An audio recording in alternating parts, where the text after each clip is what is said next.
Praise the lord. మీ అందరికీ నా హృదయపూర్వక వందనాలు.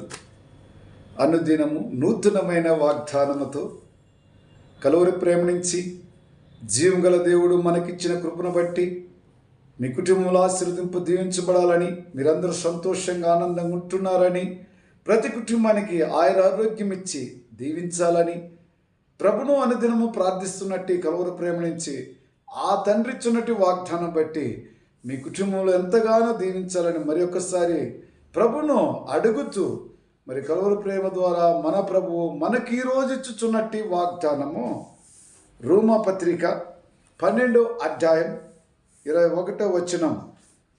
కీడు వలన జయింపబడక మేలు చేత కీడును జయించుము. కీడు వలన జయింపబడక మేలు చేత కీడును జయించుము. మరి ప్రభు మనకు చెబుతున్న మాటలు, కీడు చేసి మీరు విజయం పొందిన అవసరం లేదు, అన్యాయం చేసి మీరు విజయం సాధించిన అవసరం లేదు.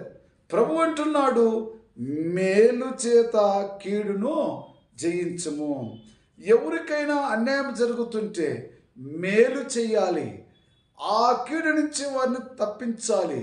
అలాంటి మనసు కలిగి మనము జీవించమని ప్రభు చెబుతున్నాడు. ప్రియమైన సహోదరులారా, ఈ లోకములో ఏ కీడు చేసి మనం విజయం పొందాలని, జయించబడాలని మన హృదయంలో కానీ, మన ఆలోచనలో కానీ, మన తలంపులో కానీ అది వేరే ఉండకూడదు.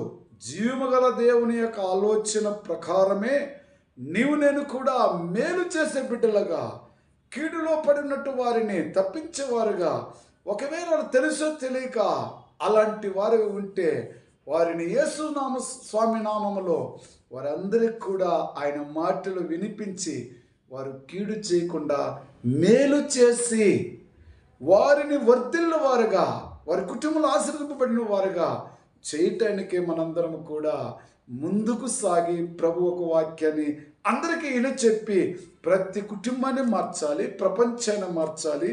అందరూ కూడా దేవుని నామములో మంచి రక్షణ పొందుకొని ఆనందం సంతోషంతో ఉండాలని ప్రభు మనకిచ్చిన కృపే కదా.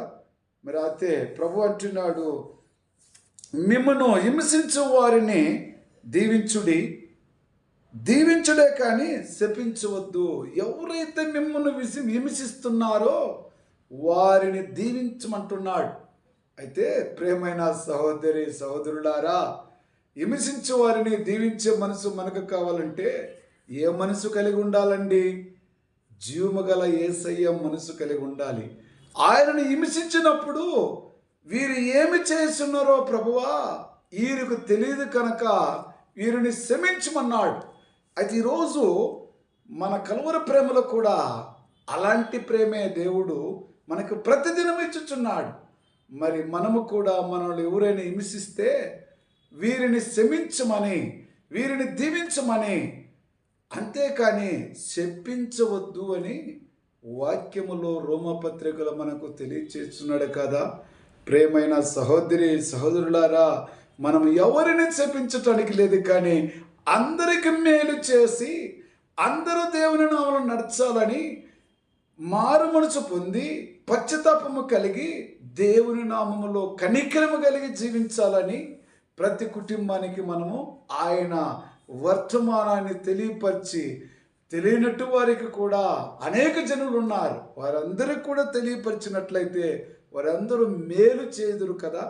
ఎవరిని శపించి వారు ఉండకూడదని వాక్యం చదివిస్తున్నది. ఈ రోజుల్లో మనం అనుకోవచ్చు, ఒకడికి కీడు చేసి వాడికి అన్యాయం చేసి మనము గొప్పవారుగా ఉండాలనుకుంటున్నాం. ఈ లోకంలో గొప్పవారు ఉండటము అవసరమే లేదు. ఉన్న దాంట్లోనే సంతోషించి ఆనందించమని చెప్పిన యేసయ్యే ఈరోజు మనకు ఈ మాటలు చెబుతున్నాడు. ప్రేమైన సహోదరులారా, అంతేకాకుండా కీడుకు ప్రతి కీడును చేయవద్దు. మనుషులందరి దృష్టికి యోగ్యమైన వాటిని గురించే ఆలోచన కలిగి ఉండుడి.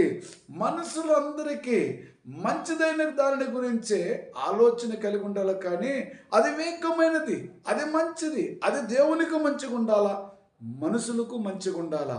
అలాంటి దాన్ని గురించి మనం ఆలోచన చేసి కలిగి ఉండాలి, కానీ చెడుని గురించి ఆలోచన చేయకూడదని వాక్యము చెలవిస్తున్నది.